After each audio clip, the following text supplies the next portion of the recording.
Hey guys, and welcome back. Be sure to check out all of our picks for today's action over at stumpthespread.com, which is linked down in the video description. So heading into this one, going to be talking about this NFC battle here between the Minnesota Vikings and the Philadelphia Eagles, and give our lean on where we feel the better value is going to be on the over-under. Currently, the total is sitting relatively low. It's right at about 38.5 to 39 points. And thus far in the postseason, we've been seeing a lot of the overs hit, which isn't necessarily the norm for what you see in postseason play. We've had some decent weather with these teams playing in, and also just some squads that have really had some strong offensive performances, at least up to this point in the playoffs, where the overs have been hitting more often than we've been seeing the unders. But a big thing to look at when you head into these postseason matchups, it's going to be the weather. This is going to be an outdoor game in Philadelphia, but if you look at the weather for Sunday's action, it looks like it shouldn't play too much of a negative influencer. It's going to be fairly warm, not going to have precipitation, so the weather's not going to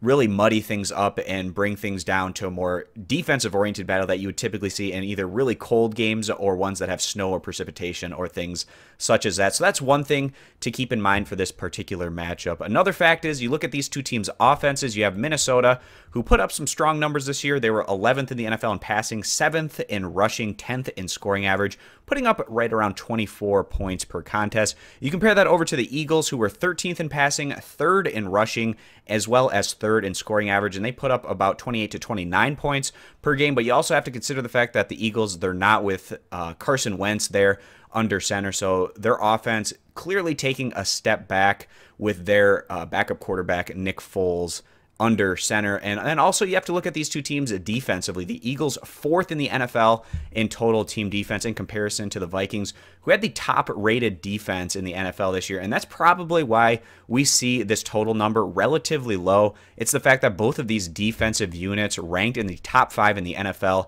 in points allowed. Even though they both have respectable offensive units, Vegas is really putting a lot of the onus here on the defenses to get the job done and what they see as being a lower scoring matchup. But given the fact that, at least thus far in the postseason, we've been seeing a lot of overs hit, and as well as the fact that the weather is looking like it's not going to be much of a negative influencer today, we see this as the better value play, siding with the over 38.5 to 39 points. If you agree, give this video a thumbs up. If you disagree, give it a thumbs down. Check out all of our NFL plays over at stumpthespread.com, linked down in the video description, and be sure to click that subscribe button on our YouTube channel. Thanks for stopping on in. We hope to see you guys in future videos. Bye.